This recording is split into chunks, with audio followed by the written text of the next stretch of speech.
Welcome into the Hot Read Podcast live here on a Friday, December the 20th. I am your host, JT Ruhnke, writer and reporter here at Broadway Sports Media. You can follow me on Twitter at JT_Ruhnke. And once again, on a Hot Read Happy Hour Friday, I am joined by none other than Stoney Keeley, editor-in-chief of So Bros Network, one half of Football and Other F Words, and co-writer over at Stacking the Inbox. Stoney, I see you're sipping a little bit of tea here on a Hot Read Happy Hour Friday. Got anything special in there? I'm not telling you, JT, but TGIF, I'll just leave it at that. How about that? There you go. I'm drinking a mysterious yellowish liquid that may or may not be Red Bull right now. Ooh, careful. You know, right? Yeah. Very careful game that we're trying to be playing here right now, but we're glad you are here with us today on a Hot Read Happy Hour Friday. Remember, Sinkers Beverages, Bluegrass Beverages, our lovely sponsors. If you're looking for a last-minute gift or just need something to spend time with family and friends as the holidays approach, head on over to Sinkers Beverages and Bluegrass Beverages over in East Nashville and Hendersonville. More on them later. Stoney, we have a lot to get to today, and we're not gonna do any of the normal BS today because there's a lot to talk about. And I know we did a lot of talking on Tuesday's show. I mean, it's a podcast. We do have to talk, but we did a whole heck of a lot of yapping on Tuesday's show. So I thought today we'll take it a little bit more chill. We'll take it a little bit more mellow, and we'll do a little bit more show and tell today, I think. But before we get into all of those good things, if you are watching on Twitter or Facebook, head on over to YouTube, Broadway Sports Media, or 440 Sports YouTube channel, where you can join in. Leave us a like, leave us a subscribe over there. Helps everything out. And we'll get right into it here, Stoney, with probably the biggest thing. I didn't know how something could be even bigger than the Will Levis benching this week, but man, I know you've been talking about it all week, but we have to talk about the Brian Callahan comments on Wednesday and just give our 2 cents here on it, because man, that is the most fired up we've seen him, all season. And I think that was kind of a boiling point for him on the narrative around his team, as well as just the culmination of like what this season has been for Titans fans, for the team itself, for us in the media pool. Like, things have just like not been great this year, because of course things are not going to be great for a 3-11 team. And I'm sure everyone who's watching this podcast has heard the quotes by now. But Stoney, I'm gonna let you take it away, because you know what these Titans players are. What are they? They are some tough fuckers. They are some tough I got to drop fuckers. The yeah, okay. I'm going to drop it as well. There we go. Because Cool. Brian Callahan can, we can too, because we're all adults around here. And if your children are watching, I'm so sorry.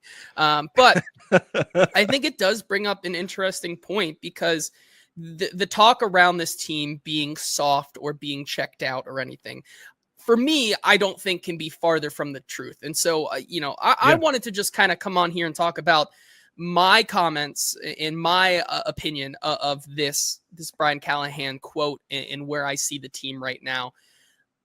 And it's an interesting conversation, and it's one that maybe feels a little unfair to some people and unfair to maybe Titans fans, but it's just kind of the truth of what we do here on this podcast medium, what we do in our work.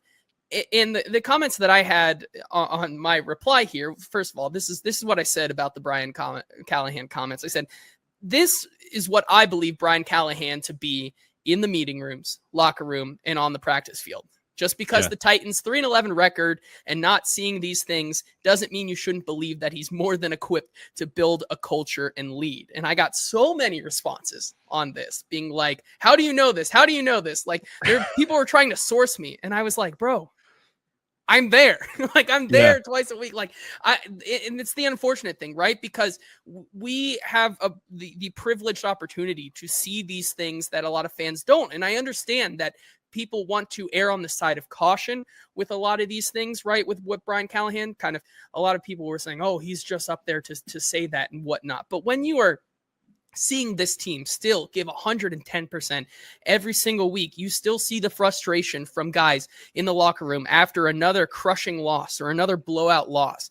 Like, for them to still continue to fight and play like this, 15 weeks into the season when you're 3-11 and things really just haven't gone your way, I think should when we tell you that, I feel like it should kind of convey the point that we are, at least here, trusting the process here. And I think that's the biggest thing that we've been talking about all week. I know the owner of Stacking the Inbox, good friend of ours, Zach Lyons, wrote a piece over on Stacking the Inbox, which if you haven't seen it yet, I highly suggest you go check out, kind of talking about why this team isn't as bad as many people want to believe it is. And the ultimate thing that I'm going to come down to is that we're not, I don't think on this show we're going to ever stop preaching patience right now with this team and where they're at, because as fans, I understand that it's so hard to really buy in on the future of a team that is, having a worse record than what we would ultimately deem a disaster season in 2023. But when you get down to it, we are seeing the growth. And I feel like we continue to come on here and we talk about this growth every single week. And it's hard to believe us, but like at the end of the day, like we are seeing these things play out under the surface. I know you do a lot of tape study about, these things under the surface and things that, aren't going to win you a game per se, but like if all of those pieces, when they continue to build this thing, continue to work like they are, and they continue to build talent on top of talent, you're going to see better results in the end for it. And so that kind of culminates Brian Callahan's comments for me. Like, this is a team that is still trying their butt off, and they're going to try their butts off to win these next 3 games. And whether you like it or not, like, they do not care about draft position here. And I think that is exactly what Brian Callahan is getting to in his statement. And I have reason to believe that this is a regime that is still in the good graces of a lot of people. I've heard from Paul Kaharski, I've heard from Teron Davenport, I've heard from a lot of people in their sources inside the building that say that this team still, very much has faith in what Brian Callahan and Rand Carthen are building, and still believing in that message before the season that was kind of prescribed, right? That this is, it's going to take time, and this was a rebuilding year. And even though they may have gotten a lot of fans' hopes up and a lot of expectations maybe were over-exaggerated on this team, I think you can start to see maybe in these last 3 games, some of those younger pieces, some of that offensive scheme, some of those things that a turnover happy Will Levis can't, utterly destroy, for lack of a better term. And so that's where I am on this situation. Like I said, we weren't going to yap a lot, and that was kind of all my thoughts in one. I don't know if any of that made sense to you, Stoney, but like, yeah, that's kind of where my mind is right now on the whole team, and just kind of putting a bow on that sentiment there. Any comments from you on the Brian Callahan situation or anything I just said? Well, it's pretty clear, pretty well said, JT. I agree with what you laid out wholeheartedly. I do feel like this was kind of a situation where this team kind of gets a spark with the quarterback change, right? And the message of accountability and poor performance is not going to be rewarded with longevity. Will Levis held to the same standard as everybody else on the roster. And so you get a spark because this team is thinking, all right, we've made this change. We got to go out and we got to win this game this weekend. And then this comes out, this insinuation, this idea that has frankly been building for weeks at this point. I feel like we've had comments trickle in our mentions for weeks now, insinuating, oh, this team isn't tough. They're not fighting. They're not playing hard for Cali, is something that I see in Twitter quite often. And it kind of just felt like a boiling point moment for Brian Callahan. And now he has some gasoline to pour on the fire. It was already sparked earlier this week, can go in the locker room and be like, these people in the media are calling you soft. The fan base is saying you're not playing hard.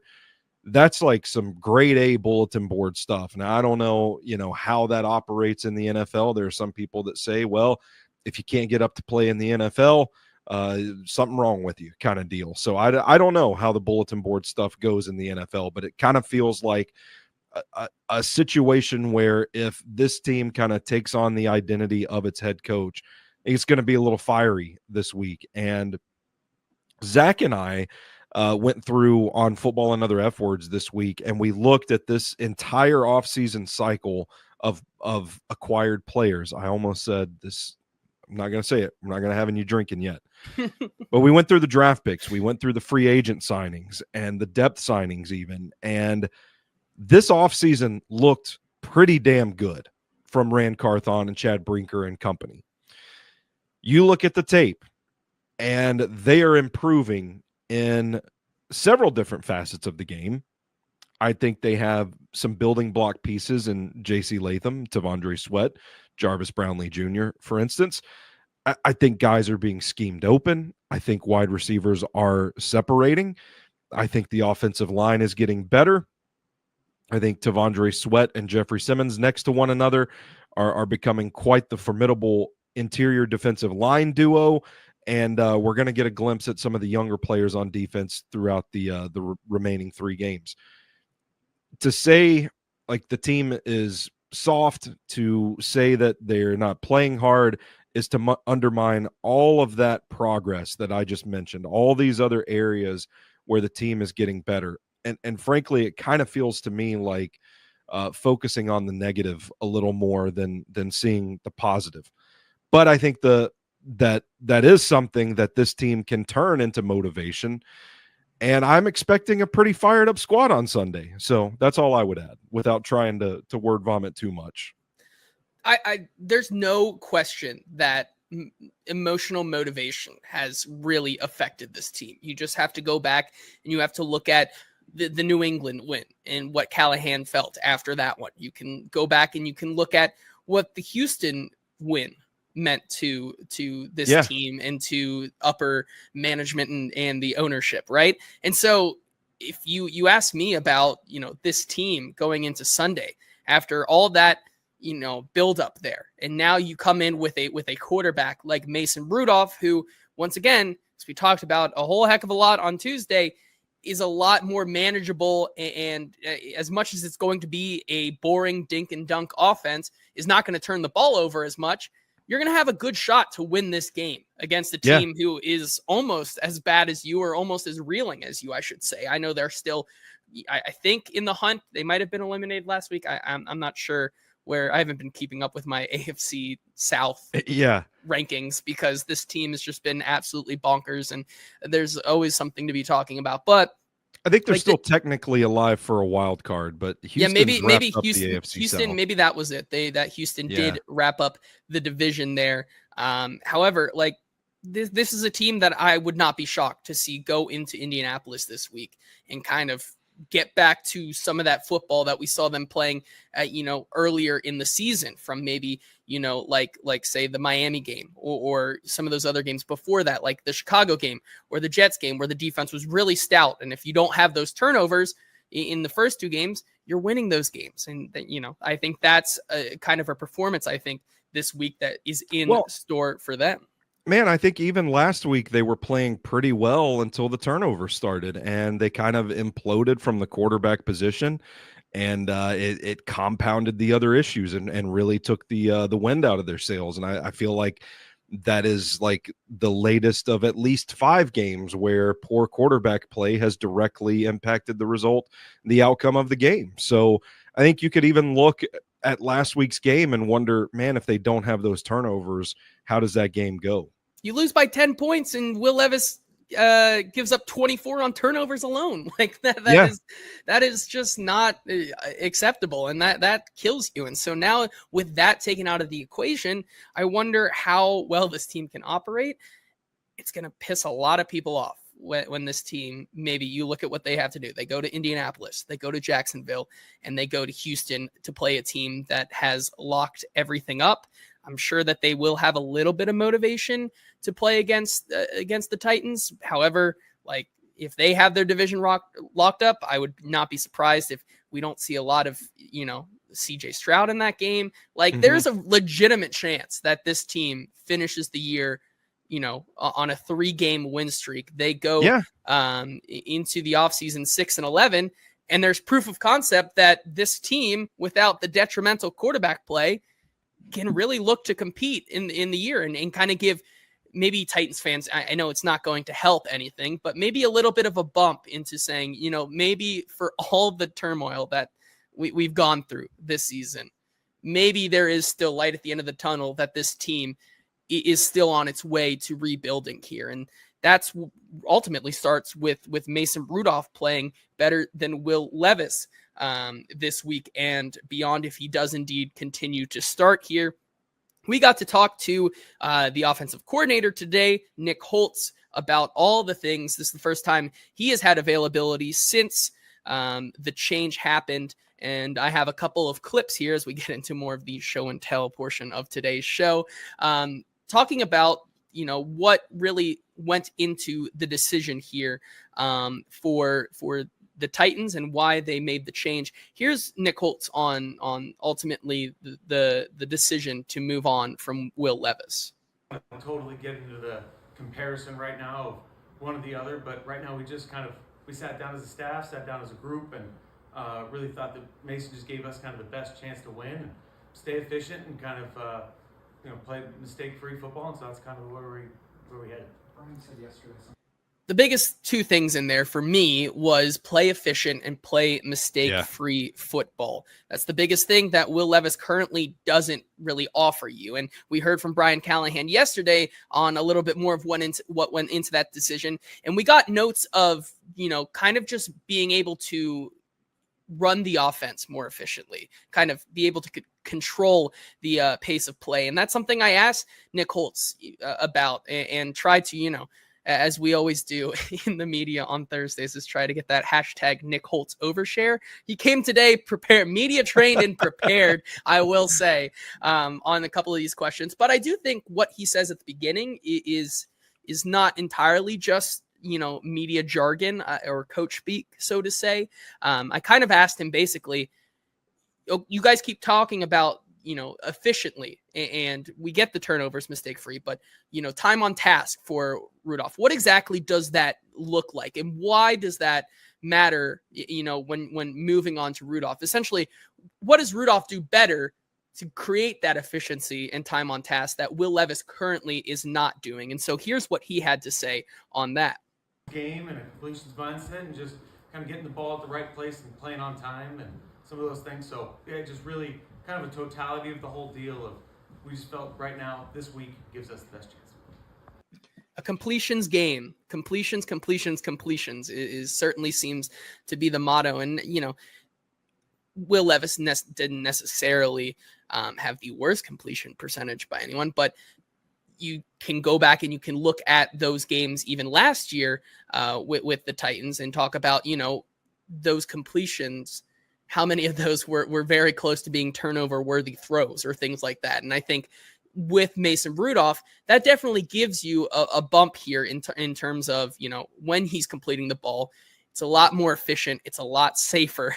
And of course, we've seen Mason Rudolph make mistakes. I'm sure he's going to make a mistake or two or three in the last 3 games here, because Mason Rudolph certainly would be a starting quarterback somewhere else or here if he didn't. There are still very many flaws to Mason Rudolph's game.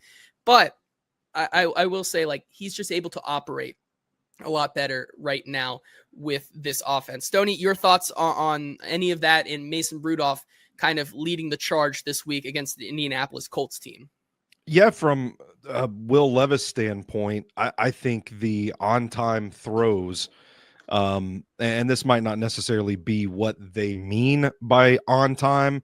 It may literally just be like command of the offense thing that they're kind of referencing, but I do notice quite a bit on Levis's tape that there are throws where you can see a receiver break.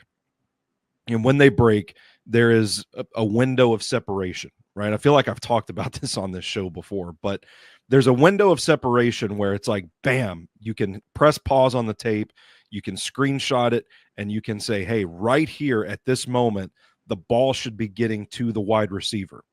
And so maybe it is the right read. Maybe it is where the ball is designed to go, even in these instances where he's not just locked onto his first guy. But you'll see it.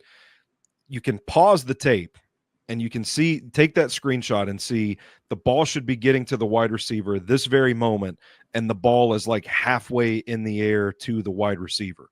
So we're talking about like fractions of a second, right? But those things being delayed allow defensive backs to adjust. And it happened on one of the interceptions that Will Levis threw a week ago. Tyler Boyd is breaking outside, and there's just a window, a small, short window where he's open. And Levis has to kind of layer the throw over one defensive back who's covering Nick Westbrook-Akine towards the boundary and into the bucket out and in front of Tyler Boyd. And you can see the moment where if the ball had been delivered and protection was good enough for him to deliver a good ball, his process is not being rushed or anything on this play. If he gets the ball to where it needs to be, when it needs to be there, the important qualifier, when it needs to be there, it's a big play. Now, instead, what happens is he kind of overlooks the cornerback at the boundary, and the guy leaps up, grabs it. It's an interception. Even if that guy doesn't jump in front of it and intercept that ball, the defensive back covering Tyler Boyd had enough of a chance to recover and undercut the route. It would have been a deflection anyway. So it's stuff like that that shows up on the tape where you see it over and over and over. Bam, a guy's open, but the ball is like halfway in the air to him when it should be getting to him in that moment. And to me, that is the thing that differentiates Mason Rudolph, because I do think he has a little more command of the offense, and I do think he has a better sense of timing, not when to get the ball out, but when the ball needs to get to the target.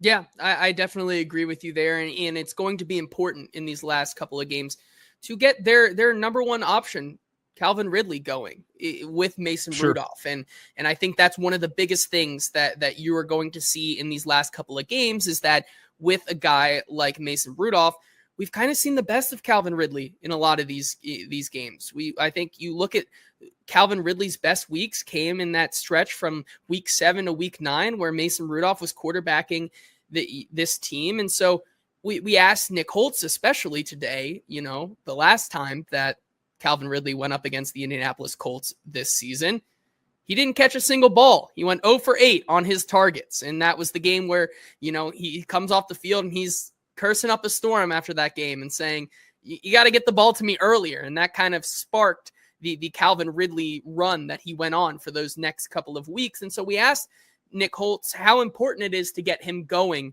in this game here against the Colts. And here's what he had to say. Oh, yeah. I mean, obviously, when you get into these division games, I think going back to the tape you played them before, how they played you, there's always that kind of chess match. But,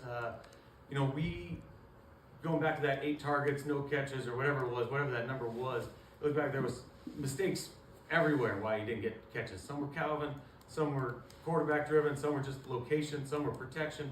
So it was kind of a totality of all that, but yes, absolutely, we're on to how do we solve those issues. We're trying to solve those issues, and he talks about misplaced balls, quarterback errors, some on Calvin. There's no one to really blame, but when you look at what Calvin Ridley has done against opposing defenses with Mason Rudolph versus Will Levis, I found some of these stats pretty interesting. And so I went into one of my favorite data suites today, Fantasy Points Data, to kind of look at the difference between Mason Rudolph and Will Levis and what Calvin Ridley can do. And I have to laugh at some of these because I was putting all these these stats out today, and I just kept getting replies in the comments that were like, I don't know what any of this means. And so I felt like, this is a great spot here to kind of talk about those and why they matter and why they're important. And so I went through. So obviously Mason Rudolph, he played week 4 and then week 7 through 9 versus Will Levis's the rest of the weeks, essentially. I didn't really account the Cincinnati game into Mason Rudolph's because I think 3 out of 4 of his targets were by Will Levis in the Cincinnati game. So felt like it was going to take too much to make the math work on like a single reception for like 11 yards. So maybe the data's a tiny point off. But when you look at yards per route run, which is pretty self-explanatory, you take your yards divided by the routes that you're running. With Rudolph, 2.14 to Levis's 1.74. So when you're looking at what the passes he's completing, Calvin Ridley is getting down the field, more than he was with Will Levis. When you look at average depth to target, where he is getting his target, how the depth of where the ball is being thrown to him. This one, goes to Levis, and it should ultimately. You look at Rudolph's 12.4 to Levis's 16.8. So that maybe the deep threat is no longer as strong with a guy like Mason Rudolph. But then you get into some of the other stats here and why Calvin Ridley was so successful with Mason Rudolph. You talk about air yard share, the share of air yards when you're passing that a wide receiver is getting. Rudolph 43.8%, Levis 46.2%. So, that comes with a little bit more of that deep ball there. However, you get into team target share, and then by that metric as well, the first read target share. This is where things drastically change. Rudolph has a 25.8% team target share with Calvin Ridley. So Calvin Ridley is demanding 25.8%, a quarter of the targets, to Levis's 21.8%. And then when you look at first read target share, Rudolph has a 34.1% first read target share to Levis's 28.4%. And so what I think this is getting you in this game and going forward, you're going to start seeing this offense operate more efficiently because Mason Rudolph is able to be more on time, more on task, and get the ball into his playmakers' hands a lot more than Will Levis was, because, as we know, Will Levis has been unable to process a lot of these plays, and that has been one of the biggest knocks on a guy like Will Levis. So you get a guy in there who's able to process faster at the line of scrimmage, is able to operate more, more quickly, and I think you're going to see kind of a little bit of a late season resurgence here for Calvin Ridley, and especially a bump for an offense who is kind of desperately in needing one. You obviously look at the run game that they got going last week between Tony Pollard and also Tyjae Spears' biggest game of the season. But you're not seeing that dominant wide receiver numbers that you were still expecting from Calvin Ridley. And so I think getting Mason Rudolph is not only going to help this offense operate smoother, but I think it gets Calvin Ridley going again. Yeah, absolutely. And I think what you're sacrificing is what your data alludes to. You're sacrificing a little bit of the explosives, right? Like maybe you don't think you can hit as many of the deep throws as possible, but if the end result is that the offense gets going and it's not just completely derailed and you're not consistently ending up in these like third and long situations, it's a benefit to the team. And so I do think that Calvin Ridley still is a guy that can make a play after a catch, and there are guys on this team that can do that. I still think that you have two really good running backs that can do that in Pollard and Spears. I think Chigakonkwo is a guy that can still make a play after the catch. Calvin Ridley, a guy that can make a play after the catch.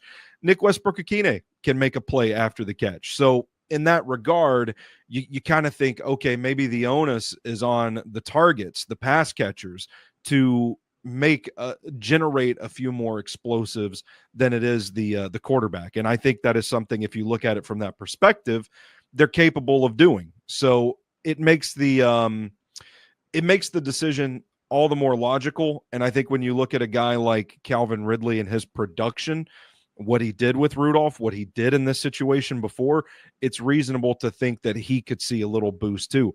And it might not just be him. It could be other people, other players in this offense as well. Yeah, I definitely agree with you there. Before we move on to the other side of the ball and talk about what the Titans may be heading into Lucas Oil Stadium to deal with, got to give a special shout out to our lovely sponsors, Sinkers Beverages and Bluegrass Beverages. Sinkers Beverages, of course, located in East Nashville, is been serving that area for over 40 years. They're a 4-time Best of Nashville Liquor Store of the Year, and for good reason, because they simply have the best selection of beer, wine, and spirits to offer to the entire city of Nashville. You got to get over there. And if you're looking for a last-minute gift, if you're running out on time here before the holiday season and Christmas and whatnot, might as well go over and get yourself a nice bottle of and whatever you fancy for whoever you are gifting it to. And when you get over there, might as well sign up for their in-crowd as well, because that's how you get the best special benefits, allocations, bi-weekly tastings, all the good stuff. But you can only be a part of that if you sign up for the in-crowd over at Sinkers Beverages. Follow them on social media as well, at SinkersBev on Twitter and sinkers.nashville on Instagram.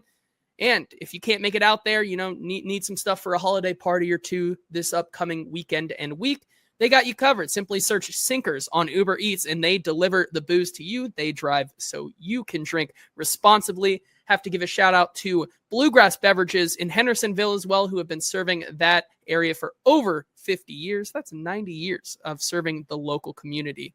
Thank you once again to Sinkers Beverages and Bluegrass Beverages for sponsoring the show. Stoney, it's the first time the Titans are going to be seeing Anthony Richardson this season, and the first time in a long time. Yeah. I remember, I believe the last time we saw them was when Harold Landry kind of knocked, Anthony Richardson out for the season last year with that shoulder injury. And I think they played, if that maybe it was the second game, maybe it was the first game, I don't remember. But it's been a while since they've seen Anthony Richardson, and unfortunately, Easton's not here anymore to kind of hide away from this take. But Anthony Richardson has not been that great this season, and it hasn't panned out for him in the long term. But still, we've talked about every single week when there's a mobile quarterback they're playing, how are they going to adjust this week to the mobile quarterback? And that's one of the biggest questions as well this week. Like, I do believe that Anthony Richardson is a mistake-prone quarterback who you can really make the most of. But still, the mistakes only matter so much if you are getting after the quarterback, getting him on the ground, kind of setting that edge and not allowing him to make extended explosive plays that the Titans have struggled with. And so, we once again asked Denard Wilson today, what's the challenge with going up against a guy like Anthony Richardson? And here's what he had to say on the second-year Indianapolis Colts quarterback. He's good running the ball. He's a big, powerful man that looks like a DN out there. And then he can throw the ball a country mile. He has a strong arm. Their play-action pass game is a pretty good play-action pass game. So we got to stay over the top, but we have to populate the line of scrimmage with guys and stop the run. Populate the line of scrimmage with guys and stay over the top. Things we've heard every single week when they go and play a mobile quarterback, and yet it just simply has not worked for them. And I think this, Stoney, you might have a certain reason when watching the tape, but really for me, it's just this idea that they're getting the pressure right, and obviously they're not getting enough pressure. You talk about guys like Harold Landry, who seemingly have kind of fallen off the map. That's a discussion for another day, whether or not we see him back in two-tone blue next year. Arden Key has been okay, but not great, and that's kind of to be expected. So, when you talk about this interior dynamic duo that we're continuing to see, really doesn't matter if your edge guys are not sealing the deal and finishing it off. And so this idea that they're getting the pressure and they're almost getting the quarterback, but not getting him, like not sealing the deal there, is the biggest thing that they continue to struggle with. Yeah, and this is like the ultimate almost gotcha quarterback that they're going to be playing on Sunday. This guy is a physical runner. Obviously, like we see, he's a little injury prone, I think, and if you watch him run the ball, you kind of understand how that happens. But the thing that concerns me specifically about this matchup is that the Colts are pretty effective running the ball at the perimeter. And right now we've seen Titans defenders give rushers an escape path. Even if there's pressure up the middle and they collapse the pocket, there's virtually no threat on either edge that we've seen so far this season. And the Colts are a team that likes to get their rushers on the edge. We saw it last week with Jonathan Taylor. Anthony Richardson had a huge run in that game, turning one up the sideline, getting out to the edge and having nobody there to block him. And I think that's something that when you look at the matchups in this game, linebackers are going to be key, like flowing to the run, sealing the edge, that sort of thing. It's going to be a tough matchup. And if the Colts are able to get that run game going. And if they don't close on Anthony Richardson, who's hard to bring down, who's nifty as a runner, who's fast, and when he gets to the edge, he can really turn the corner and take it upfield. Like if they don't close on some of these almost situations, it's going to be something that the Colts can exploit. Yeah, for sure. You know, it's kind of crazy that this offense has been so inefficient that we kind of just forget about Jonathan Taylor at some points, but like he is still very much a guy that you need to respect on the field because he can, any given day, that he can just absolutely explode. Here's Tracy Rocker on Anthony Richardson and this idea I posed to him of almost getting the quarterback, but not. And when you're going up against a guy like this, like you just said, how are you going to try to deal with that? For us, opportunities are there, and we've missed, gotten, and you know the biggest thing in this league, you can't have almost. We have to get it done, and you know this league is changed dramatically. You know, every week is one back that can run a little bit faster than the next week, and that's a challenge. But you know, the job is to make sure we get them down. We've missed some opportunities, and we missed them at the wrong time, and that's frustrating. But in the game of football, you try again. Yeah, it's frustrating right now for a team that, you know, has come so close a lot. I do want to say real quick before we move on, another thing about this matchup. Last time we saw these two teams, obviously it was Joe Flacco, but the importance of trying to take away the middle of the field when it comes to a guy like Josh Downs and Michael Pittman, two chain movers who kind of feast in the middle of the field, I think also takes utmost priority. And that's kind of the mystery 8-ball, like that Anthony Richardson will shake up and maybe he'll be able to complete passes over the middle of the field today and like kind of exploit that area that is now run like real quick. Just a quick aside. Remember when we were talking about how this team was thinking about like having 6 or 7 linebackers on the team, and now we're down to like 3. Like it is like man. when you have like a Kenneth Murray out there with one of James Williams or Cedric Gray, like that is something, you know, that even like Ernest Jones and Kenneth Murray struggled with way back against the Colts in week 6. And so now that interior linebacking core got even worse right now because of the inexperience and just the lack of, you know, ability to cover. So I do think that if you're going to be looking out for, you know, the passing attack in this game and what Denard Wilson talked about there, trying to stay on top and not, you know, let them over the top. Like you have to find a way to cover the middle of the field. And it's once again, something that they just haven't been able to do because of lack of personnel. And it's the same old story, but these are the times late into the season where I would like to see, you know, Denard Wilson kind of adjust to some things that we haven't seen him necessarily adjust to. Like this is the time when you're going up against these rematches against these divisional opponents here in the last 3 games, kind of show us what makes this defense, you know, be able to get up there and once again execute against a team that you've already seen. And I think that's yet another very interesting piece to this game. It's going to be really interesting to see how Denard deploys the linebackers, because it kind of feels like a matchup that I don't want to say necessarily favors the Indianapolis Colts, but it's not. They have a solution for it no matter what you do, right? Damned if you do, damned if you don't kind of situation. I think that probably does tend to favor the offense in this situation, but I don't know what you do here. Do you ask your linebackers to play up, to fill gaps, to flow to the run game? Do you drop them back and clog up throwing lanes and help out your coverage on the back end? Because I mean, Anthony Richardson's biggest issue to me is consistency. I think even last week you watched the tape and he flashes some really difficult throws that he's hitting. But then there's other times where he's throwing balls into the dirt at the feet of his wide receiver, or he's sailing the ball 10 yards over the head of his target. So if he irons out that consistency, I think that's kind of him getting back on the path towards development, but he's capable of hitting those throws. So if you come up to play the run heavy, you know, they do have a guy in Josh Downs that can catch the ball and take it for 40 yards. And they do have a guy, Michael Pittman, that's a tough contested catch guy. So if you can isolate those one-on-one matchups, if Richardson starts delivering these throws, man, it could be a long day at the office for Denard, as he's kind of, I don't want to say like okey doked, but like they hit him with it. Whatever you do, we've got an answer for it. So it's going to be a big day for the linebackers, regardless of what combination of players they use out there. Yeah, I definitely agree.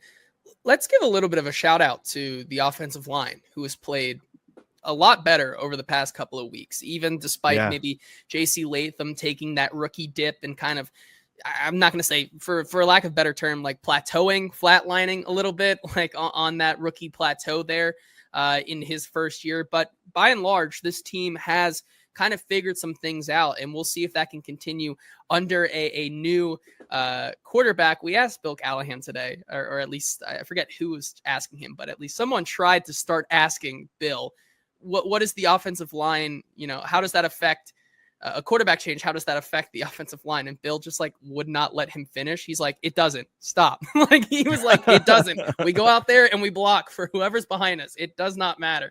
And yet they still tried to keep pushing with their questions. So Bill just took it over and did a very coach speaky answer, which I very much appreciated. But we did ask, you know, Bill on the progress, like, where do you think your offensive line is right now at week 16 going into your first year as the offensive line coach? And where do you see them going from here? Here's what he had to say on that. Of the year, we're still not there yet. You know, we still have a ways to go, in my opinion. But you know, they've worked really, really hard, and you know, we see a lot of good strides, and we see, you know, series and moments and games where they've really blocked well. And then, of course, we got some things we got to clean up and always get better. And I think that goes for any line in the National Football League. Yeah, I think, you know, it's always Bill Callahan who it's never good enough for him. But to see this improvement and the progress that they're getting right now out of a lot of their guys, even with Lloyd Cushenberry not in the mix, like that is a positive sign of growth. And we asked Bill, you know, exactly why they've seen that progress, what has changed for them. And here's what he had to say to add on to that. Practice right out here on the grass. You know, they're really good in the classroom. They've taken everything in, you know, that you can give them from an information standpoint, and they've taken it to the grass. And so that's what I'm pleased with. I'm pleased with the work ethic and obviously the focus that they put into, you know, improving their techniques. Stoney, tell me if you agree with this sentiment, but it feels like, you know, with this new Bill Callahan scheme going into this year, obviously there were some thoughts out there that Bill Callahan is a magician and he can just snap his fingers and an offensive line is going to be fixed. But it seems to me that like this Bill Callahan scheme and what he's preaching is finally starting to kind of take hold. And maybe this is what we had to wait for all along. And we're going to start seeing that elevated play as things finally get set in stone with a new regime. Like I do like what I'm seeing out of Bill Callahan and feel like we're getting to the point that, oh, this is the Bill Callahan that we were expecting all along. Yeah, absolutely. You took the words right out of my mouth. This is the time of year where you're really starting to see that upswing for this unit and the benefit of playing under him for several months now. I do think the unit has improved. I think even a guy like NPF, like when it feels like it's been a couple of weeks since we've like cursed his name and requested, you know, fire NPF into the sun. I know he's still not an ideal option out there, and I don't think he's the long-term answer at right tackle, but we're starting to see some of these things that Bill Callahan's talking about from a technique perspective. It's a matter of consistency. Like there's been instances we've seen it before. Like I said on this show several weeks ago, it's like 4 guys will be doing just fine, but the 5th guy is a catastrophic failure. And it feels like it's been some time since we've seen that on a consistent basis. And it just feels like this stuff is really starting to stick with guys and they're starting to get better. And the protection is improving because of it. Yeah, I'm definitely with you there. And so they're going up against an Indianapolis front that isn't the scariest in the world. They do have Still some very good players on the front line there. DeForest Buckner, Laiatu Latu, guys like that. But, you know, I do think for better for worse, like one of their better games early on in the season was against Indianapolis. And so I think that with Mason Rudolph and with this revamped offensive line and seeing this kind of take shape here, you're going to see a lot more games down the stretch here with better protection packages for sure. I will say, JT, real quick, watching the Colts Broncos game back from last week, DeForest Buckner had a sick move where he crossed inside, the center couldn't get to him, and he just like crushed Bo Nix. And I immediately saw that and was like, oh God, Daniel Brunskill. Like somebody, yeah. So can we put like 20 pounds on Daniel Brunskill this week? Because the thought of DeForest Buckner crossing inside and blowing him up was quite frightening. So Danny Bruns, maybe one of the secret weapons of this Titans offense. He's got to be on his game. Could we be in store for more hashtag certified John Ojukwu tight end moments this week? Extra blockers in there.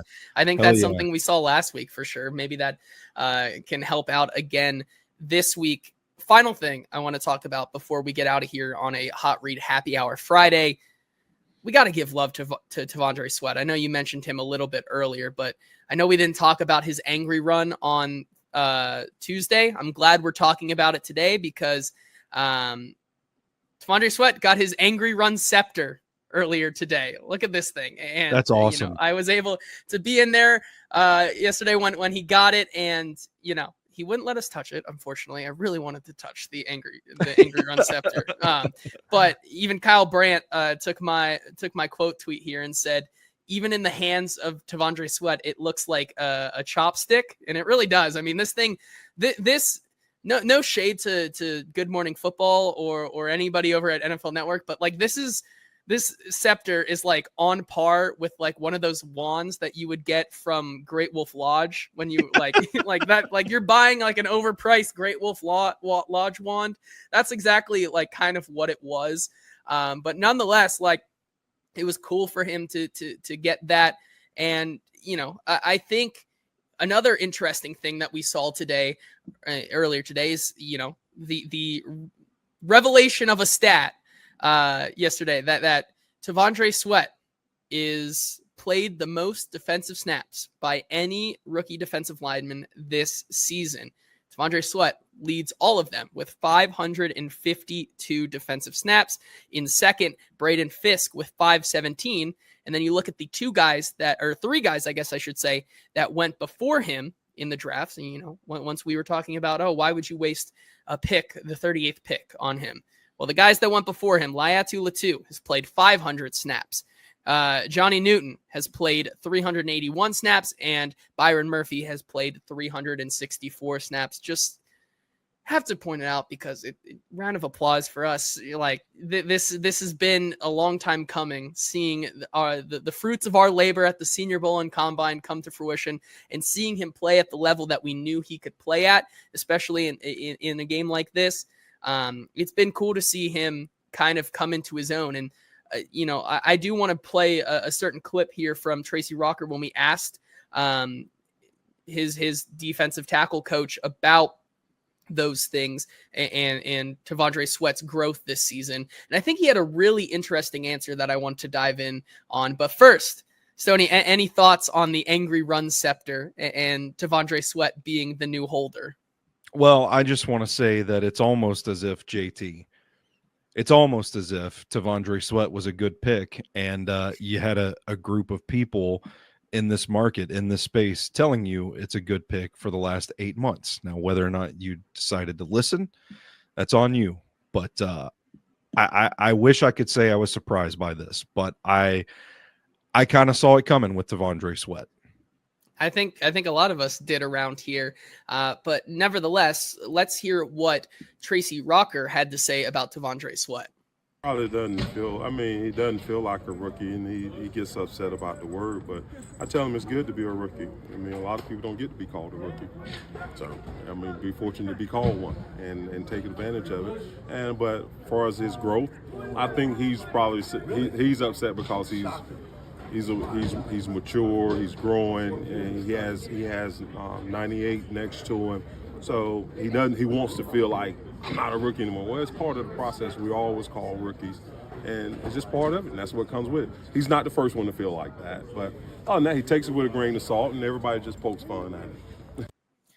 I thought that was a really insightful answer into like T'Vondre Sweat and what he's had to go through. I wrote earlier today on Stacking the Inbox, just kind of going back through the entire T'Vondre Sweat saga and seeing, how we got here. And it's really a testament to his work ethic and what he is striving to be. We've talked about early on in his career, or at least, with the Titans, he was talking about how he thinks he can be, Hall of Famer one day and be one of the best defensive tackles. And you hear Tracy Rocker talk about how, he doesn't like to think of himself as a rookie playing next to Jeffrey Simmons. We talked earlier in the season. I can remember going all the way back to, May, when he was, really going through it and people were really grilling him because he was not able to participate in mini camps because of an injury outside of his control, and the weight things and all these things, and just talking about how he was able to get through all those things by calling his mom and having a good relationship with her and her being in his corner every day. And so you can't help but, you can't not help but feel good for T'Vondre Sweat in this story. And I'm excited to see what he becomes in next year and beyond. And once again, I mean, he has just turned out to be such a bright spot, I think, on this Tennessee Titans season, and worthy of the 38th overall pick. Yeah, man, he is one of my favorite players on this team to watch. When I say things like, I still think this team is fun to watch, you may think that sounds crazy because the team sucks. They're 3-11, all that stuff. But watching T'Vondre Sweat, some of the things that he's doing is really fun. It's really fun football tape, and I'm happy for him to have faced the line of questioning that he did back in the summertime. People constantly asking about his weight and his conditioning and all that stuff. I'm happy that he's out here balling out and showing these people that they were wrong. Yep, I agree. And so I think that's going to end our show today, unless Mr. Stoney, one more thing, Keeley, do you have anything else you want to talk about here on the Hot Read podcast in terms of the Indy game or anything in general whatsoever?